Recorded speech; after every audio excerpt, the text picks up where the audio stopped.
एक दिल को रुला देने वाली सबक आमोज कहानी। अस्सलाम वालेकुम वरहमतुल्लाहि वबरकातुहू। कहते हैं कि अल्लाह ताला जब किसी बंदे को आजमाता है तो इसके सब्र, इसके यकीन और इसके ईमान को भी बुलंद करता है। आज की ये कहानी एक ऐसी औरत की है जिसके दिल में एक ही ख्वाहिश थी, एक ऐसी ख्वाहिश जो हर रात इसकी आंखों को नम कर देती थी, एक ऐसी दुआ जो बरसों तक उन पर रही। ये कहानी है रीमा की।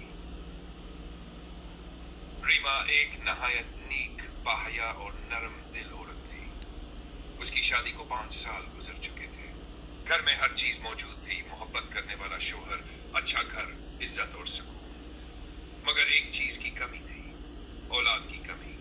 शुरू के दिनों में रीमा और इसका शोहर अल्लाह की रजा पर राजी रहे। वो कहते थे जो अल्लाह करेगा बेहतर करेगा। लेकिन वक्त गुजरता गया। 1 साल, 2 साल, 3 साल और फिर 5 साल, मगर खुशखबरी ना आई।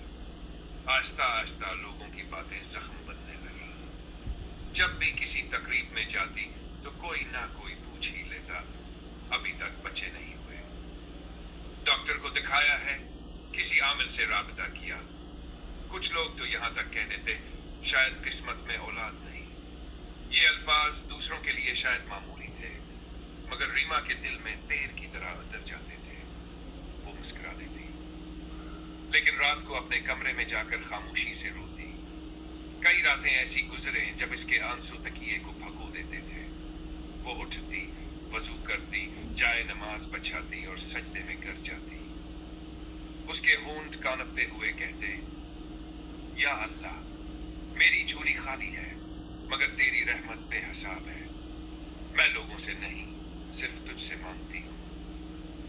अगर मेरे नसीब में औलाद है तो मुझे अता फरमा, और अगर नहीं तो मेरे दिल को सब्र दे दे।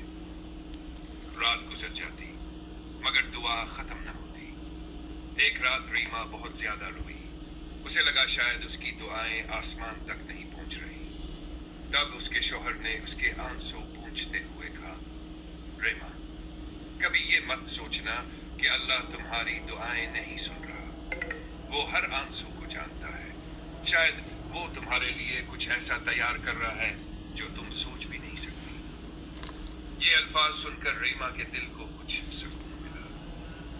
चंद दिन बाद एक ऐसा वाकया पेश आया जिसने इसकी जिंदगी बदल दी। वो बाजार से वापस आ रही थी कि इसकी नजर एक यतीम बच्चे पर पड़ी। बच्चा फुटपाथ पर बैठा था। उसके कपड़े फटे हुए थे। आंखों में भूख और बेबसी साफ नजर आ रही थी। रीमा का दिल भर आया। वो इसके पास बैठी और पूछा, बेटा तुमने कुछ खाया? बच्चे ने नफी में सर हिला दिया। रीमा से करीबी होठ ले गई, उसे पेट भरकर खाना खिलाया, फिर नए कपड़े